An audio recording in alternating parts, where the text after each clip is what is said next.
Hello and welcome to the Lair podcast in association with Riverside Sports Bar.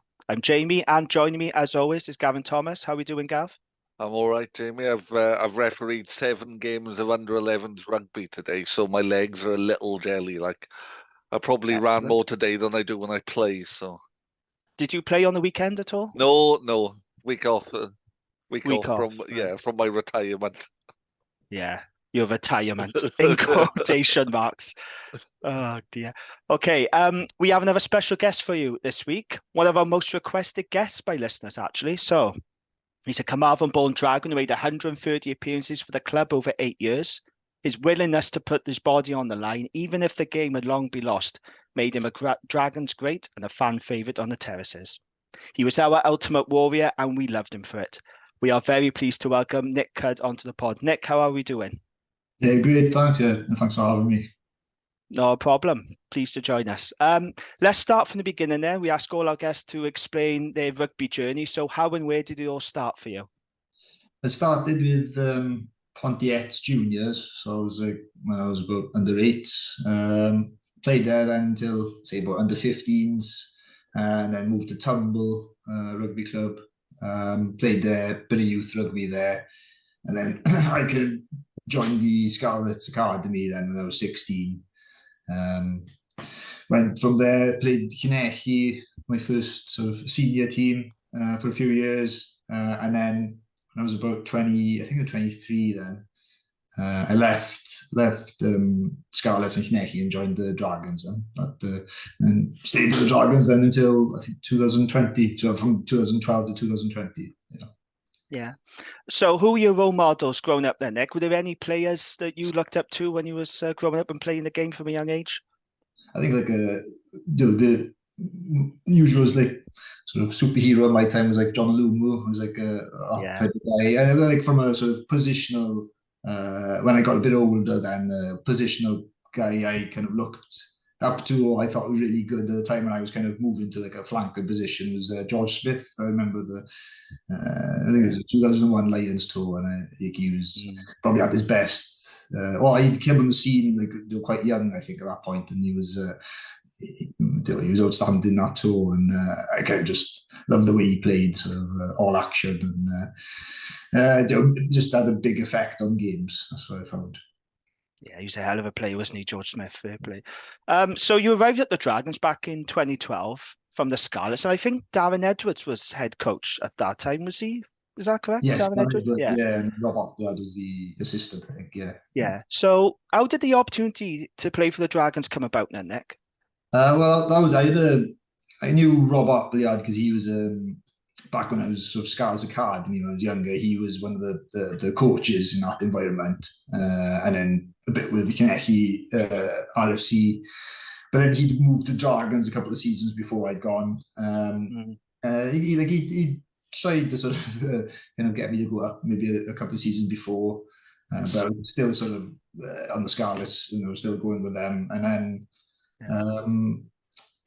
I remember I think it wasn't working out for me then at Scarlets, and then I think Dan Waters, he had a nasty injury, an ACL, in like the summer of 2012, and Rob Appleyard phoned me up then, and asked if I wanted to come up sort of on a trial basis first of all. So I went up, and it went well, and didn't look back really. Kind of sort of went there for like the summer period. Dan Ed was the head coach. Rob Beale, I think, was the sort of director. I can't remember what it was, like a sort of rugby director or something like that. And then they offered me a contract then in like the September time, I think. So and then I was there then for the next 8 years really. Yeah, absolutely. So you played under many head coaches during your time at the Dragons. It has been a revolving door over the years of head coaches, let's be honest. Who did you get on with the most then, Nic? Any particular coaches you really enjoyed working under at the Dragons?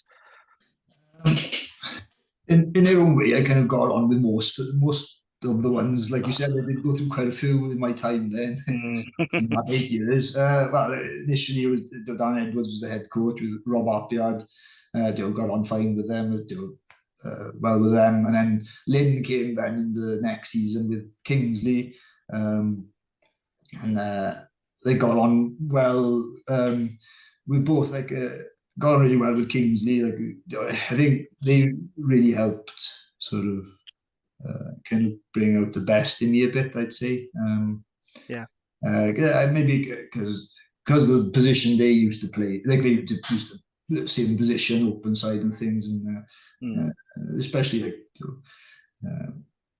kind of pushed me to improve in certain areas of my game which I needed to improve, and I think I appreciated that, and it was never quite easy. Like with Lynn, he's quite extrinsic character, but he's very good. Like, he's got a very good rugby brain on him, and he never made you feel comfortable, which was probably kind of a good thing, to be honest, from a player's point of view, because I think once you feel comfortable, you're probably not improving then. Do you mean? So that was the thing, and a lot of the things now. When I went on then as well, I kind of carried them forward, and I coach a bit now, and I always remember some of those things. Who came, and then I was trying to remember. Kingsley went head coach then for a couple of seasons after Lynn.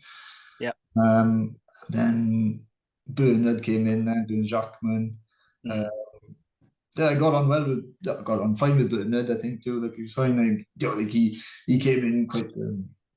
The way of going about things, and possibly some of the play, didn't treat some players that great. Do you mean? But I got on okay with him. Do you mean, as far as I'm concerned? But he was a year and a half, I think, something like that, Bernard, and then I think was it, and Kerry took over for a bit. Then Kerry Jones. I got on well with Kerry. He's a great guy, really nice guy. So I think okay in his time. Do you mean for the standards, and then I think Dean Ryan came in. Then I think that was the one after that. So Dean brought a lot. Initially, I thought he was loads of good ideas. Had quite a good presence about him. But the unfortunate thing was, I kind of when he came in, I think it was my second knee up. Like did my knee the second time, my other knee. So I never played underneath him really, and then didn't get that sort of opportunity. And then by the time I came back, I think COVID had hit, and I was kind of towards the end of my. That was the end of my sort of innings, then really, as they say. So quite interesting time. Gone through head coaches, but in some ways it was good to sort of experience different head coaches and different methods and things, and. Sort of from a player's point of view, you've always got to sort of show what you can do in all the time, and really to those new head coaches, and try and do. You can't rest on any laurels in that sense. Then, do you mean you can't just become complacent? So you're always sort of trying to be the best you can be. Under Kingsley, he was saying, like, clearly being a 7 like yourself, he brought some new ideas to your playing style. How would you describe your playing style? Because I always thought of you as a bit of a throwback. You were like flankers from the earlier age, almost in my head. You were in there everything. You put your head everywhere, but you were really good at the breakdown as well. But what do you think were your strengths? I think it kind of evolved into that as I was playing senior professional rugby. I found my sort of maybe the main strength, and became my sort of defensive capabilities. And so in terms of just being a good defender, and also my ability, it came ability to turn the ball over. Really, I think that became kind of maybe a sort of, how to put it, like a part of me that might have stuck out then, really, and made me sort of more value possibly, like you mean, to the team then, because it is quite a, and especially I think at the earlier seasons without Dragons, it was you'd have only so many players who were probably good at that sort of side of the game, who were those turnover sort of agents. While I think as the game went on in a few seasons later, there were a good few. There seemed to be for quite a few of us, like the back rowers then were coming out, and they could do a lot. They were doing the turnovers, and they had other things. They were adding to that side of their game as well. And I think that with Kingsley and Lynn, they knew I was good at that side of the game, the defensive, but they wanted to try and improve my attacking side, which I didn't show too much, but I did improve that side of my game under their coaching, I'd say. Yeah, what always struck me in your game was you, like you say, you were good at turning over the ball, but it's your ability to slow down quick ball for the opposition. So even if you didn't turn it over, if you were the first person to ruck, they weren't getting that ball away quickly. Yeah, no, that's it. Like you're not always going to make those clean turnovers or get the penalty, but if you can, you turn the ball over and you sort of stifle the opposition's attack that bit by slowing that ball down, legally or without giving a penalty away. Anyway, I think that's a skill in itself a bit, I suppose.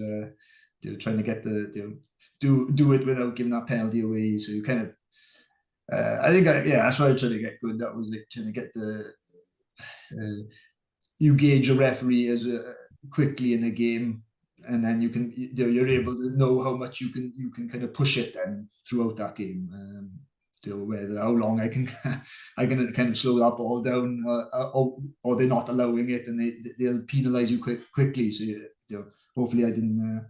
The odd game, obviously I didn't get it right with that ref, but and give probably too many penalties away. But more often than not, I wasn't too bad in that area.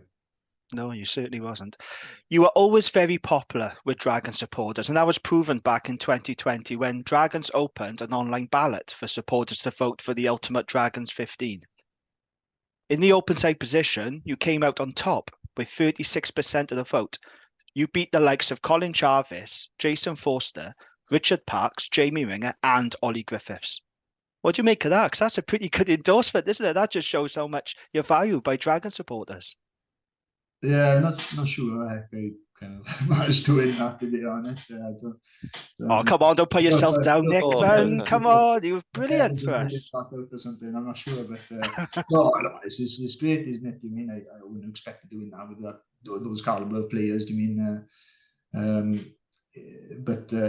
very grateful for that, and it's a nice thing to hear and to have, and nice that lots of supporters help me in that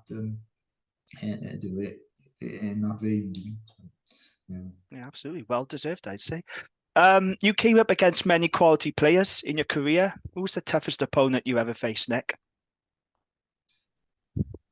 I've been asked a few times. I find it hard to answer sometimes because I could come up against loads of tough opponents. I don't know if I'd say it's an opposite number 7 or someone I found really tough to kind of maybe play against, like a tough carry number 8 or something like that. It could be any player. Is there any particular player give you a torrid time on the field? Anyone you really, that's a handful? I think it's a bit sort of random. There was a guy I remember playing against Bath. That was earlier on in my career at Dragons, and I just found it. I don't know, wasn't a bad tackler, but I just couldn't get. I kept getting bounced off by this one. It was number 8. His surname was Houston, something like that. I think he was like an American Samoan type player. And he was quite a big lump, but he was quite a low centre of gravity, and he just bounced me off a couple of times. But yeah, someone like him, Hamish Watson, I found him a good, powerful player. He's not similar sort of probably size to me really, but powerful ball carrier, tough guy to tackle. In terms of like just guys, other open size. In terms of similar to me, you got people like Justin Tipperick and Sam Walbert, and they're always like tough battles. Yeah, some of the Irish back rowers as well, like some good players there. Yeah, no, it's those are the ones maybe that stand out a bit in that time period. I think Hamish Watson's a good point of comparison. Very similar player to you. He always reminds me, similar kind of player to you. Ballsy, not as big as some other flankers, but just at everything at all the time. It was in Leroy Houston that you're thinking about the buff. Yeah, he was an Australian player. He's playing in France now. Is he? Right, yeah. I just remember that game thinking, I played terribly this game, but got 3 times, and I was like, I wasn't used to that too much, to be honest. We all have off these things, so don't worry about it. What advice would you give to young players, particularly those who are playing in such a physically demanding position as open side flanker? Because you mentioned earlier you do a bit of coaching. So what kind of advice do you give the youngsters? Because it's a really tough, abrasive position, isn't it? Being a 7. Yeah, it is, yeah. And it's not getting any easier probably either, is it? No. They got take as much sort of advice from some of the senior players as you can. I mean, hopefully there are senior players who are willing and to give that time and that advice to those players, and like a lot of things with it, so especially with number 7, there are cheat lines to learn, and the dark arts, like they say, but take everything on board, and in time, like you gain your own experience and improve from there. But where are you coaching, Nick? Which club are you coaching at? Coaching with Llandovery at the moment. I've been with them for sort of the last 2 seasons. I was doing sort of contact area coaching the contact area a bit, and then a bit more now. I'm doing more the defence now, really. So And how are you finding Super Rugby Cymru? It hasn't been the best start for Llandovery, by No, I was going to say it. It's not nice been a great start.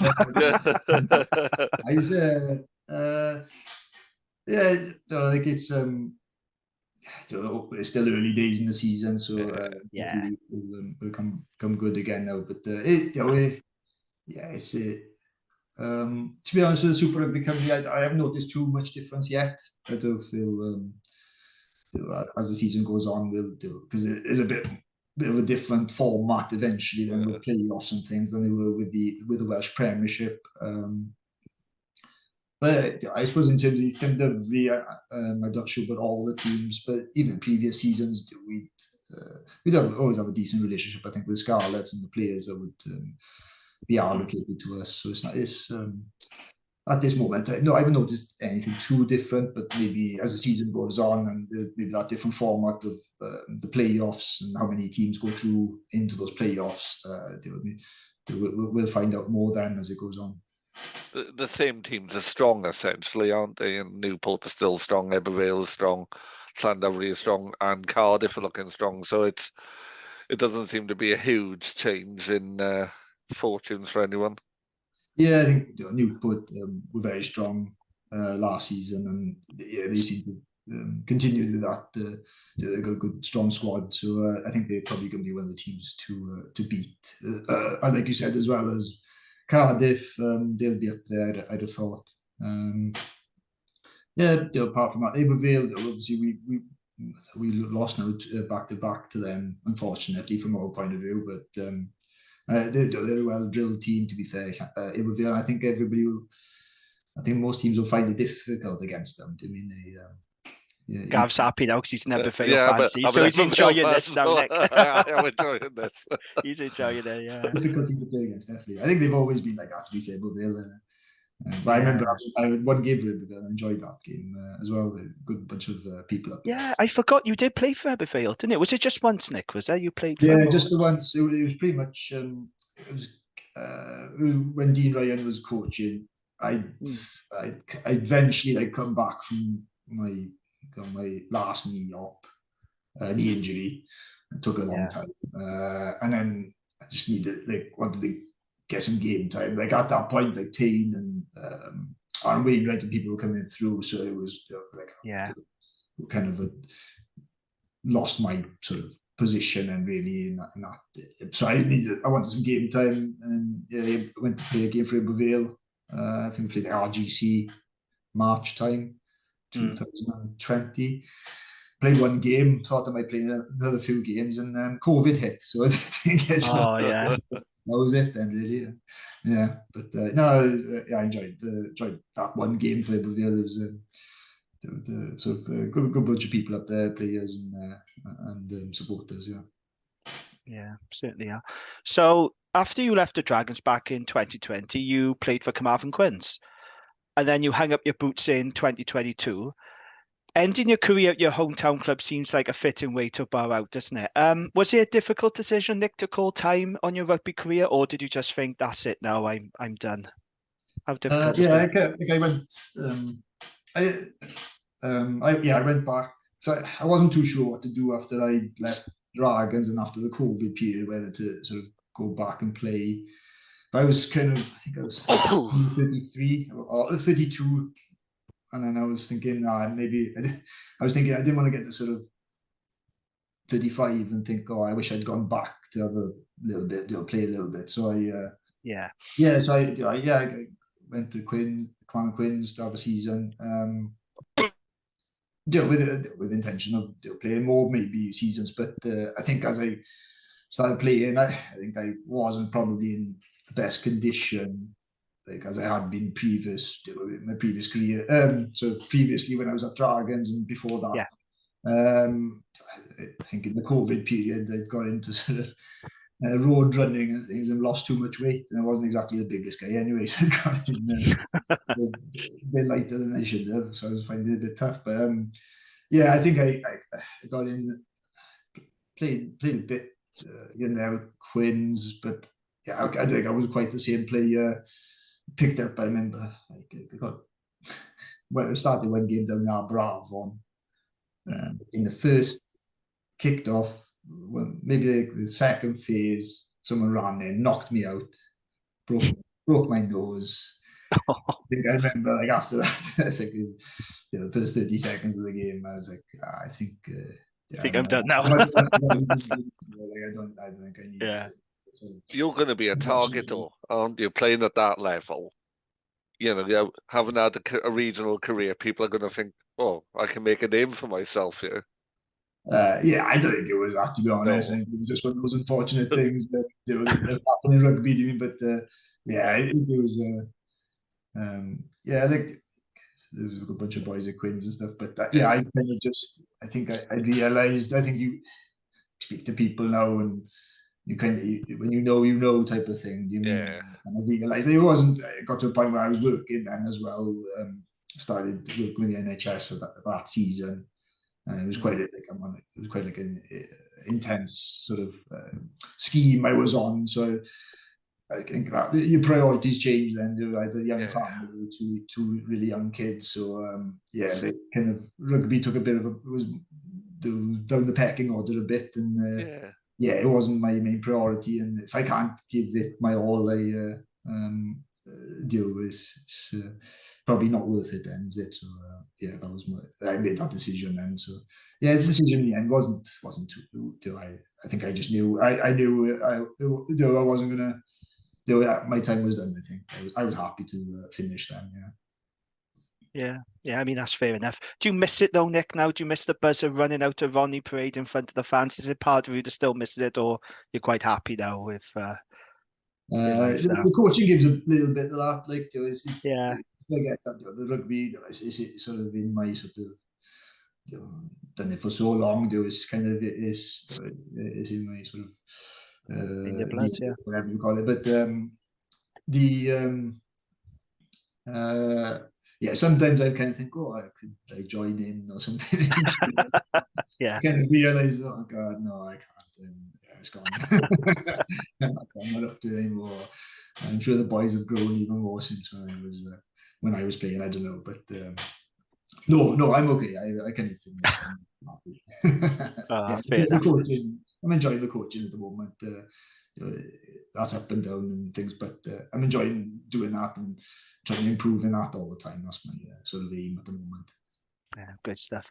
Who are your favourite teammates at the Dragons, Nick? 'Cause you played with a lot of quality players, didn't you? And there were some characters there. Who did you enjoy sort of working with there? A lot of boys. Well, the closest player, the guy who was still close to him now is Adam Warren. Yeah. We were from the same area. We shared lifts then as well, like sort of throughout our time. We were there for a good few years, and even now, like he's still playing. He's playing for Kinderbury now, so I see him quite regularly there. And we have kids similar ages, so we kind of spend a lot of time together now and again. Stay close friends, but and then other guys, Lewis Evans, we both got on really well. When Toby at the time as well, when we were like a back rower for the first few years. Some really good players sort of played with there, and then Ollie came through. Ollie, there was sort of so much sort of potential and unbelievable athlete and things. Although we were sort of same position, but we played a lot together, to be honest. Like Ollie was quite versatile to play at 8 and things. I really enjoy playing with Ollie as well, because we'd have like a lot of similarities in the way we played, but we'd kind of complement each other, I think. Like say one guy made the tackle, the other guy was over the ball, and vice versa. So kind of that way. But Lewis Evans is a great player, and then some of the sort of so many players really. Sarrell, Scrum half, Pretorius was a really good player. Yeah, I liked him. He was good. Probably like didn't see the best of Sarrell really. Like it would have been good to get more of him. Reece Thomas, great guy. Yeah, enjoyed playing with him. Good tough guy. Yeah, to be honest, it's hard to name everybody. I had to go through. Some good blokes. Nic Croswell, really enjoyed it. He was a good bloke. Nic Croswell, New Zealander. Yeah. Back rower really, but sometimes he filled in the second row. But good player, great guy. Pat Leach, really enjoyed Pat Leach. He's a very good player. He's in like the first couple of seasons. Unfortunately, he had a bad knee injury. Eventually finished with that, but he did. Yeah, I think everybody thought Pat was a really good player, really good solid player, a great defender, and that set the channel. Those are some of the players there at the moment, but I could go on probably. Toby's probably the best player I think I've ever played with. I'd say Toby Falter. I think probably I'd say he's the best player just because I don't think he had any weaknesses. I couldn't think of anything. No. I couldn't think of anything he wasn't good at. Good in attack, and I think people forget he's a very good defender as well. Like very rare you see Toby miss a tackle or anything like that, or even they'll do something wrong in the defensive system. You mean they'll always very rarely make a mistake, Toby. Like when those years I played with him. So I think that's really good description. He always struck me as a really good decision maker at 8. Because you have to be able to make decisions quickly at 8, and then he always looked cool under pressure, even when the scrum was buckling. Yeah, I think quite a few years you probably did have good practice with that with the Dragons. He's a big guy, Toby, but there are bigger 8s than Toby about. Like monsters, aren't there? But the amount of times he could get through about 2 or 3 tackles just through a bit of power, but his footwork was unbelievable. He could sort of just step that last second and get away from a tackle, and then his handling ability. I think to forget that how good that was. He could we'd use him a lot of like short line outs, put him in sort of first receiver position, and then he could hit the 10-meter pass out the back. I mean, it was at pace as well, which was fair play. That's a tough skill to do. Absolutely, world class, isn't he, Toby? And he was very durable at the Dragons. When he moved to Bath, that's when the injuries started. I always say that when he moved to England, that's when he started having injuries. But with us, he was very rarely injured, and peak Faletau, I think, at the Dragons. He was outstanding. Still a good player now, of course. Oh, yeah. Happens to the best of us, Jamie. When players move to England, they get older and slower. That's my excuse, anyway. I was going to say that's your experience, Gav. That's fair enough. So, Nick, reflecting on your time at the Dragons, you were there for 8 years, lots of ups, lots of downs. But what are your most memorable memories? Are there any particular games or moments that stood out to you during your 8 years? Yeah, definitely. We did have some good times and good runs, especially in Europe. I think at the time I was there with the Challenge Cup. But there's a couple of games. One of the best ones was the quarterfinal in Gloucester. I think where we beat them, and like the last few minutes, Charlie Davis, another great guy, good player for us as well, has come off. Got that winning try. Down in Gloucester, and I think it was one of those. We were the underdogs, and it was nice. It was really good to play in like a hostile atmosphere at Team Zone, but and got the win. That was a great occasion. I think we beat. I think I was under. There was another season where I think I was under Lynn.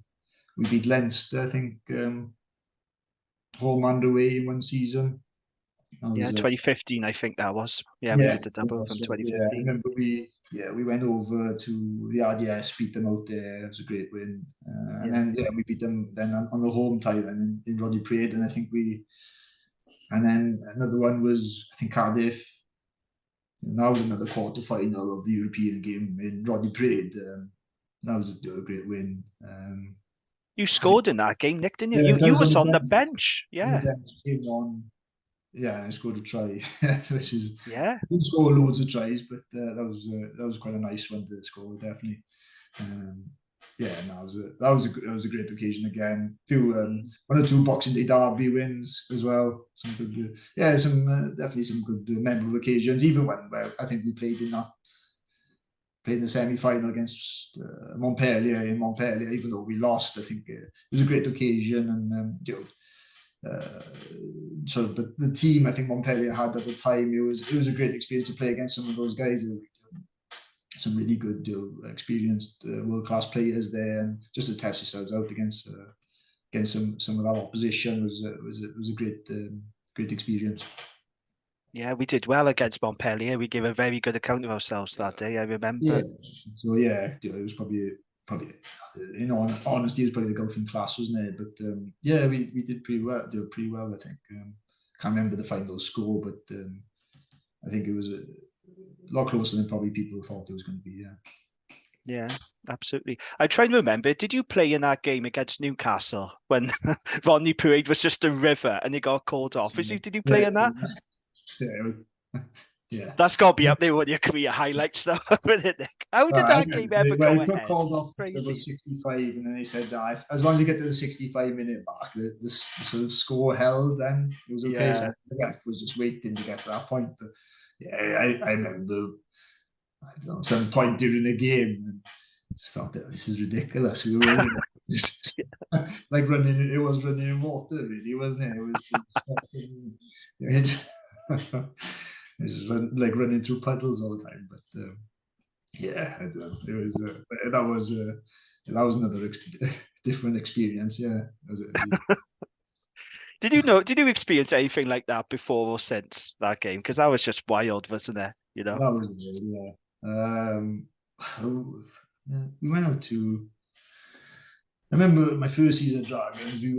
We had a game against Treviso out in Treviso, like around December time, and then the weekend after we had a game against Mogliano, I think, in the Challenge Cup. Yeah, and they're quite close to each other, so it was only like 20 minutes away. So we decided we'd stay out there for the period for like 9 days. Yeah. And I remember playing Mogliano then on their pitch, and like it'd been snowing or something out there. I don't. The pitch was awful. It was like, I think we won, and I'm sure like Jevon Groves. Yeah, I remember Jevon Groves. Yeah. Good guy as well, but he got red carded quite early on. Oh no. one of these like tough games. But no, we were all right. We managed to win fairly comfortably in the end. But that was a bit of a, I'm not sure what the pitch was like, but it was like playing on a crappy sort of muddy park pitch somewhere in Italy. But because you would have played a fair few games, Nick, when you were on Ronnie Parade when it was really bad, because you had 3 teams on it, didn't you? You had Newport County and Dragons, and they were just awful, wasn't there? Mud baths and buckets of sand. You know, I don't know if you played in our Ospreys game the one year. Remember, like, I can remember Dan Bigger on the TV throwing the ball at the crowd, just going, and Dan Bigger going absolutely nuts for the officials. It's, yeah, it must have been really difficult to play on pitches like that, though, isn't it? Yeah, we had that period. To be honest, the pitch looks great now, doesn't it? Most of the time. Oh, of course, yeah, it does. It's a different playing surface to those first few years I was there. But especially it was just like the winter time, it would cut up quite badly then. Because you said like there was 3 teams playing on it. They didn't have much time to rest, did it? But that was another game I remember playing. I think that was my first Boxing Day derby against Cardiff Blues. And now it was before they had the artificial, and that was like a mud bath. At the Arms Park, I remember that one. Yeah, I think we lost. I think it was 9-7 when it was something like that. Yeah. We couldn't get anything going. It was a bit of a joke, really. It was, I think, that was like a sort of flashback to the old days. I think of the pitches. Like, I mean, so come a long way now, haven't they? Some of the, I know they say some of the artificial pitches aren't perfect, but they're a lot better than some of the, for example, that Cardiff Arms pitch that day, or some of the surfaces when Rodney Parade wasn't at its best. I'd take an artificial surface every time then over those. Yeah, definitely. Well, we can't have artificial pitch of Ronnie Parade now because of the football. It's the ELFL rules into there now. But sorry, Gav, what was you going to say? Well, just going to say, I don't know what the pitch was like where the game that Nick played up at Ebervale, but it's not always been renowned for its flat track up there at Eugene. No. It was fine. We kind of the other week. The weather was quite decent. I played, except for that game, I played for him. We played a couple of games there with Dragons, like I think in pre-season games. Definitely, I remember one. Anyway, playing. I think we played Northampton in the pre-season game. I think we beat them as well. But I bet the facilities felt a bit of a step down from Rodney Parade going up there. Yeah, I think the change rooms are a bit small. Probably there in Iberville, but no, I was just thinking about there are worse pitches, definitely is worse. Yeah, I was just thinking about that time when I don't know if he was involved, Nick, but Dragons played a Pro 12 or Pro 14 game. I think it was against Edinburgh. No, it was Edinburgh. It was Edinburgh. It was Edinburgh. And Richard Cockrell went absolutely bonkers about the state of Eugene Cross Park. He was slamming the facility, saying it's not fit enough for. Did you play in that game, Nick? Was you involved? I remember I was up there watching. I can't remember. Yeah. Can't remember. It was was it quite? I think it was just quite a cold day, wasn't it? If I remember. It was freezing cold. I mean, I wasn't there, but it was a Friday night. It was freezing cold. Was it February or March? Was it? I want to say. It might have been. It was when Jackman was in charge anyway, and Richard Cockrell went absolutely bonkers about it. I mean, Edinburgh won. That's a good try. I don't like a recollection of that, or made a good run or something. But, just say you did. If you can't remember, just say you did. Yeah, I think something like that. Yeah, but no, I remember. I remember I didn't play, but I remember being up there watching. Maybe I did my knee at that point. I don't know. Can't remember. Yeah. Brilliant. Gav, anything from you before we wrap up? No. Just to say that, like, I'm kind of always a delight to watch you play, Nick, because I just think you were one of those players who, just put the team in front of their own safety sometimes is their politest way of putting it. No, absolutely, Nick. Thank you so much for joining us. Thank you. For everything that you did at the Dragons. You're one of my favourite players. I just love the fact you had zero disregard for your own body, putting your head in places it shouldn't be. You know, this our image, and we're going to use this for the pod as well to promote it, where you're just covered in blood, your face is covered in blood. And that just sums up, you know, how you were as a player. You know, you gave blood for the jersey, and I just want to thank you, because I thought when you was fit, you was an amazing player, and you gave everything for the Dragons, and just want to thank you, really. Thanks a lot for having me, and yeah, it's always nice to hear. But yeah, I get shown that sort of that picture quite a lot these days, the one with the blood over my face. I think that was my last game actually for Dragons. So it's going to be on the socials this week, just so you know. So yeah, you'll be seeing it a lot more. But no, I think it perfectly sums up you as a player. You know, you gave everything for us, and yeah, really appreciate it. And thank you for joining us. Old-fashioned player who, like, kind of, you wore your heart on your sleeve, and I think fans always like that. I certainly did. Yeah, we all did. Brilliant. Okay, Nick, thank you very much for joining us. We'll let you go now. Take care. All the best. Cheers. Thanks a lot. Nice Thanks, Nick. Cheers, Nick. Ta-ra now. There you go then, Nic Cudd. That was an enjoyable chat. What a player though, Gav, for us. Yes. I mean, he really did give everything for the shirt, didn't he? Blood, sweat, tears, the whole lot. It just struck me as a kind of that, like a throwback to an old style flanker. Now, my dad was a big fan of a 60s flanker called Di Morris, who played for Neath for Wales. And when we were watching Dragons, I can't remember his games, and Nic Cudd was just getting everywhere. And my dad said, "Oh, it's like watching Di Morris watching him." Yeah, and it always sticks in my head. Yeah, I loved him. I did. I thought he gave everything. Turnovers, like he was so good at the breakdown. And like I said, you know, what I loved about it, when Dragons were involved in games where the game was well gone, we lost, you know, it was virtually game over. Yeah. He still, time and again, put his body on the line, winning turnovers. He never gave up the cause. And yeah, he deserves to be, you know, the best ever open side flanker at Dragons. You know, I think fans got that vote right. And it's a very competitive back row, you know, they had choice, didn't they? You know, we beat the likes of Colin Jarvis, Ollie Griffiths, Jamie Ringer, they're all great players, but for me, he's a Dragons great, and yeah, great to have him on the pod. Hell of a player. I would agree with you, yeah. Okay, Gav, let's talk about what happened on Saturday. Dragons 30, Sharks 33. So it's heartbreak, unfortunately, for the men of Gwent, as replacement Sharks hooker Fez Mabefa scored an 85th minute try to snatch a win for the visitors. Tries from Tane Basham, Chris Coleman, Roger Williams, and Ben Carter, but a losing bonus point of just 3 points means that the Dragons come away with 2 match points. So, Gav, fantastic effort from the Dragons yet again. This is a step in the right direction. Yeah. Lots of positives to take out of this game. However, let's be honest, that was a missed opportunity, wasn't it? So I saw lots of what the fans were saying, and there's lots of positivity, and I'm going to be unusual for myself. It's a game we should have won. Yes. You know, I get last year they beat us convincingly, but we should have won that game.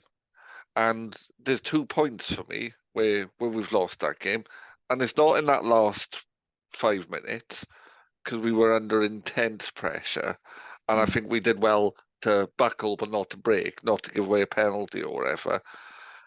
But there's a soft try halfway through the first half where they've attacked wide and we've just not dealt with it, and we've missed a couple of tackles. And then there's an almost identical try start of the second half. They've attacked us out wide and we just haven't dealt with it. Yeah, I think the killer moments for me were there was that try just on the stroke of half-time. Dragons were 22-5 up. I think Harry Wilson misses the tackle. There's a couple of missed tackles. And that was a killer because we go into the sheds 22-5 up. If that try is, you know, if that try doesn't happen. I mean, 22-12, we still would have taken that score when we had half-time, you know, if you'd said before so. But it just felt a little bit frustrating that we conceded right on the stroke of half time. And then the second half, when we knew we had to start strongly because Sharks had their tails up, and then we didn't start strongly, and they came out and scored 2 tries, and then all of a sudden they're 26-22 up. But credit to the boys for fighting back. You know, I think a Dragons team a couple of years ago, they would have just given up, heads would have dropped. But there is a lot of character in this side now, and you can see that. Yeah. They're not giving up. I thought defensively we were very good again. Hell of an effort in those last, even though they did score at the end. Players were putting their bodies on the line and giving everything. Tane Basham playing the match on his return. Mm-hmm. I thought Tane was great. It's a big year for him. I thought he was terrific. I thought Shane Lewis-Lewis was excellent. Yes. I mean, it was a toss-up between him and Tane to get play with the match. And I put on X today, I think Wales should be seriously considering a recall for him because I think he can offer a lot to Gatland right now. Tane or to Shane Lewis-Hughes? Shane Lewis-Hughes, I think. Yeah, I totally agree. And yeah, I agree with you. Now, Tane had a great game, and there was a couple of times that Tane really pulled the kind of irons out of the fire for us. Yeah. But for me, the Shane Lewis-Hughes was a better player in the game because what he did, he was just a shithouse and he was horrible to play against. Yeah. And their back row didn't know what to do with him because he has those 2 turnovers within about 5 minutes that set the tone for me. Yeah. I thought he was terrific, Shane Lewis. There's an edge about him. That's what I really like. How Moriarty had that edge, that abrasiveness. Shane Lewis got that. And I think he could offer Wales a lot right now. He's physical, he's abrasive, he's versatile, he's hardworking. And I know the back row is a very competitive area for Wales, but I really do think Shane Lewis-Hughes could offer Wales quite a lot right now. Oh, yeah. He's been terrific. And we said, didn't we, in pre-season, we were happy that we'd signed him. And so far, Gav, I think he's been terrific. Yeah, absolutely. What he's brought us, and I'm using this, if Shane ever hears this and he thinks I'm criticising him, I'm not. I'm using this in the height of praise. He's a shithouse, and we've needed a shithouse for a while. And he does it so well because there was one point when they're all fronted up to him, the South African, and he's just laughing. I can't remember who it was. One of them's going really close, and he's just looked at him and laughed directly in his face. And I thought, oh, this is what I want. I want a back rower who was just getting there, famming there, and just turning it and just pushing it all the time. Oh, it was a delight. Yeah, love it. Love to see it. I thought the locks did well. Matthew Screech and Ben Carter was solid. Brodie Coughlin, I'm really pleased with Brodie's development. In the absence of Elliot D, I think he's really stepping up. He'll probably be ignored by Wales because they'll have the Cardiff hookers in the squad. But I think he's been really, really good. I don't think he's there yet, but he'll be there soon.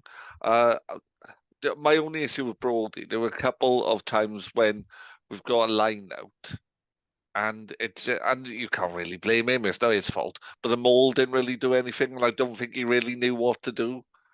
There was one moment, I remember there was one particular moment. Yeah, I do understand what you're saying, but I think his development has been fantastic. I thought Rodri Williams was brilliant as well. And, when I see Rodri play like that, I don't know about you, Gav, I just think to myself, why hasn't he had more Wales caps? Well, I really do. I thought he was absolutely terrific. So this is my thinking, see, about Rodri after last couple of games. If I was the Wales coach, and it's only a matter of time, but if I was a Wales coach right now, he'd be in my squad. He'd be one of my free scrum halves. Yeah. Tomos, yes, I get that. But then Kieran Hardy, possibly. But he's injured at the moment, only Hardy. So yeah, so he should be in there anyway. He's better than Kieran Hardy anyway, I think.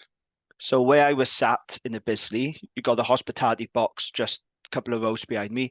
All the Wales management were there. Gatland was there. I saw that. I was looking out for you to see if I could see it. They were literally right behind me. And I'd love to know who impressed them. I'd love to have picked their brains. I wish I had hospitality that day. I didn't, sadly, but I would have loved to have picked their brains just to see who stood out for them. But no, there were some very good performances. And look, after the game, me and Dad went back to the pub and I was really flat. I felt quite flat because on the one hand, I really appreciate the effort and I could see we're getting better. But it did feel like a missed opportunity as well. 2 points is not to be sniffed at, but it could have and should have been 5, shouldn't there? And, we've just got to be better in key moments. We had to start that second half firing and we didn't. And once they got their noses in front, we got to stop making it hard for ourselves. We got to be clinical. We really got to put our foot on the opponent's necks when we're on top. We really Yeah. got to keep going. And sometimes I feel that we let teams off the hook too much. But it's difficult for me. I'm proud of the players, proud of the effort.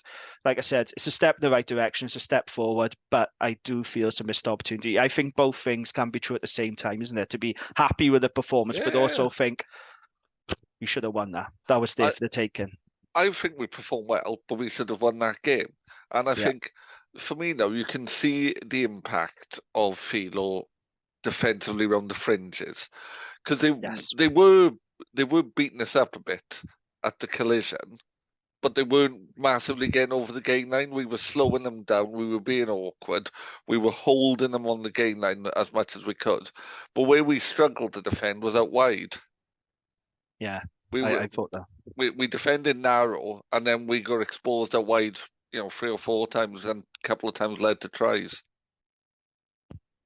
Yeah. Any other takeaways from this game? Anything else you want to talk about? How do you think? Because I mean, you know what Drags supporters are like, and I did question some of the decisions. What did you think of the performance of the referee Andrew Brace? Because he's coming for a lot of criticism from Dragon supporters. Do you think we were hard done by? I don't know about you, Gav, but in those last 5 minutes, I didn't feel like he was going to give us anything. Oh no, But no. we were giving away a lot of penalties as well, so it's difficult, isn't it? What did you make? Our discipline was letting us down. The thing is, right, Brace isn't a great referee, but he's about as good as you get in the URC generally, and that's part of the problem, isn't it? The fact that he isn't great. My issue was he a couple of times he said, "Well, don't do that again. Don't do that again." And they did it again. He didn't really do anything about it. Mm. And I'm not convinced it wasn't a red, their first yellow. No. Yeah. So, is there anything else? Any other takeaways from this game, Gav? Any final thoughts before we move on? I think 10 is a question for me still. Yeah, so let's talk about that. There were 10 points missed off the tee. Yeah, it was pretty disappointing, wasn't it, our goal kicker? I thought our kicking out of hand in the first half, by the way, was very, very good. Angus was fantastic. Yeah. That Angus was 50-22. superb. Rodri kicked incredibly well. But our goal kicking, from what we've seen so far, is becoming a problem. Now, I think the jury's still out on Lloyd Evans. I like Lloyd Evans, but he needs his kicking boots on now, doesn't he, going forward? Because we can't afford to keep missing points like that and missing opportunities. It's not just the goal kicking for me. I think some of his decision making isn't where it should be as well. And I know I said that about Will Reid. I sound like a bloody broken record. But Will Reid's a 22-year-old lad straight out of the World Premiership. Lloyd Evans spent the last 5 years playing in the Premiership. You'd expect him to be a bit more hardened. Yeah, so look, I think it's a good signing. Lloyd is with us for 1 year. I mean, if he's going to keep missing goal kicks like that, then I think they might only be a year he'd be with us. But the jury's still out. But look, let's just give him, an opportunity and give him a break, really. But the goal kicking was a big disappointment for me. If he's come back with the hope of, pushing himself into the conversation for Welsh 10, he's not done that, has he? He's not in the conversation as of yet. You've got to play well for us first before. I think the first 2 performances from Lloyd was a 6 out of 10. I think on Saturday he was a 5 out of 10 because he's still good in the in open play. But I am slightly concerned about his goal kicking. Yeah, and I'm afraid agree. that was emphasised on Saturday. So great effort by the Dragons, but it does sting a little bit even now because that was one that we really should have closed out. But can't fault the effort. We're getting better. I think any reasonable person can see that this team is getting better, can't they, Gav? Yeah, absolutely. No, and if someone says, "Oh, they were rubbish," they're wrong, because we played all right. Yeah, we played all right against Leinster, and we played very well against Sharks in patches. I think we played well for 50 minutes, and you can't always say that. So the progress is clear, but we've got to start winning games. Yeah, we're always going to be judged on results, aren't we? But, Well, we got it's to get the performances right. I don't want to sound like Steve Anson about this, but, no. we always talked when he was Wales coach, he was always about performance, Mike. It's all about the performance, when you win winning games.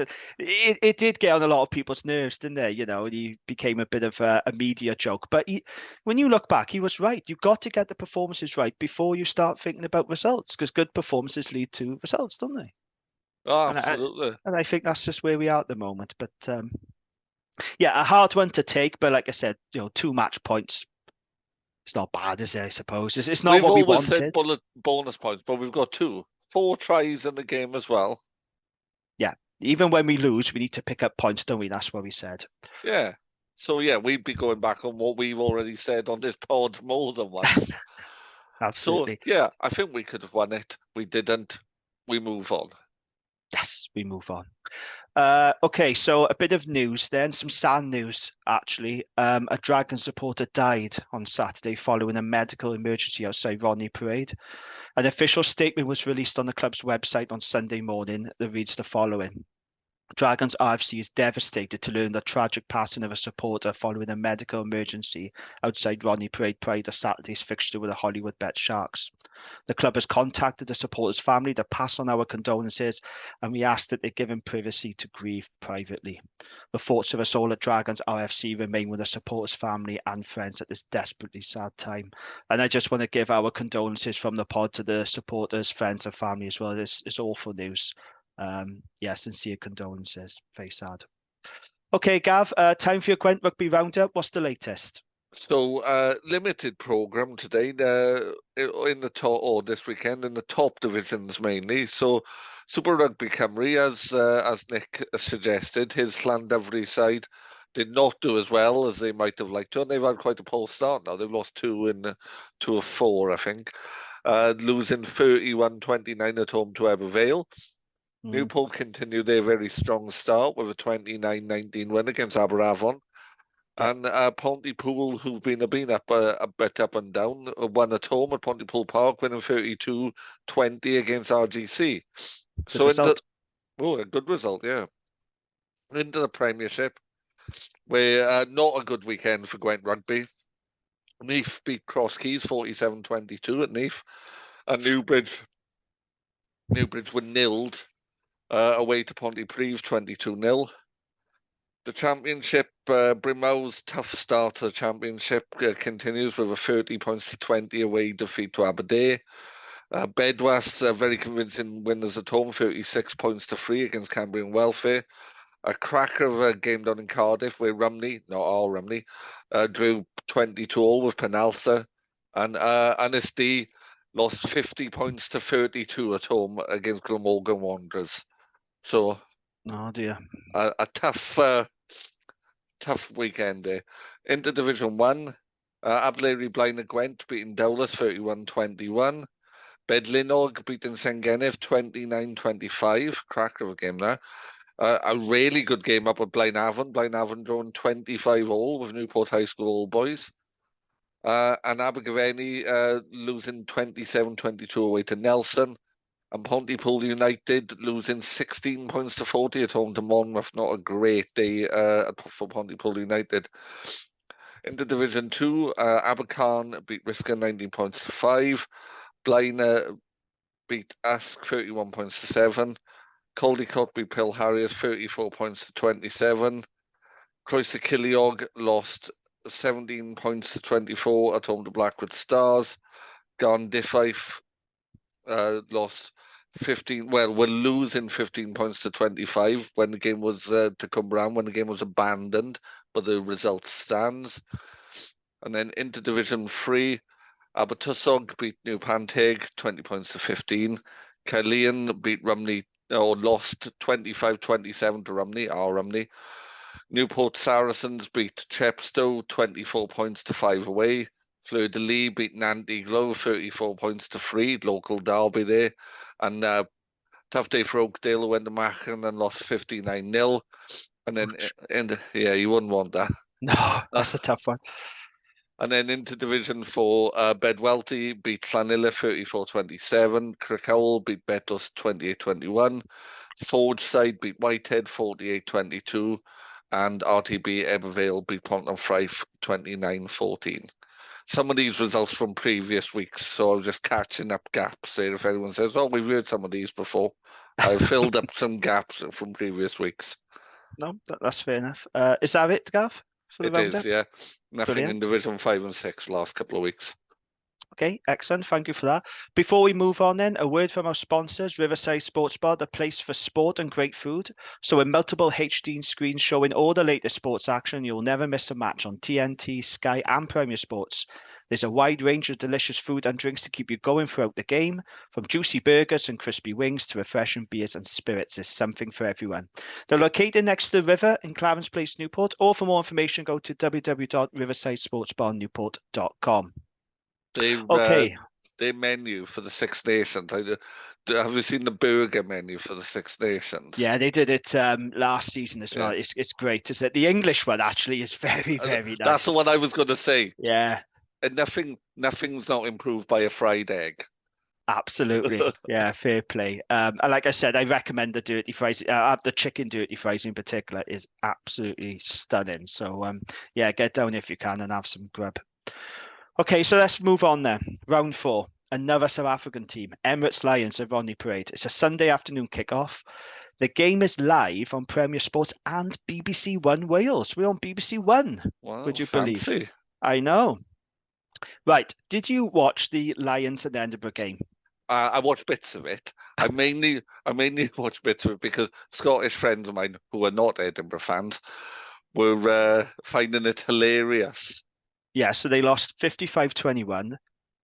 The halftime score was 48-0 at halftime, which is a league record. They got absolutely battered. Edinburgh Lions were cutting them open at will. It was just unbelievable. Some of the tries they scored, running through deep, going straight through players.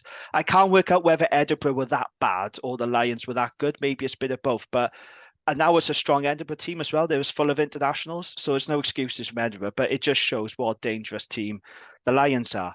And they're coming to Rodney Parade.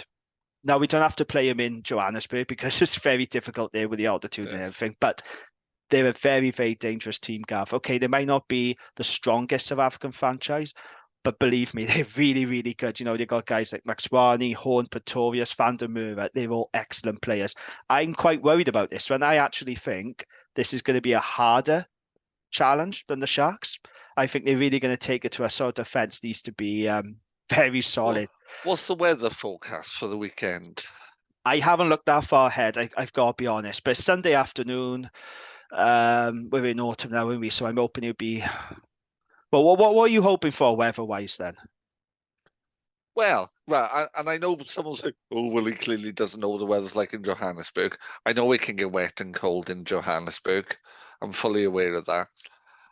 But there's a difference between Johannesburg wet and cold and Newport on a blustery, wet Sunday afternoon.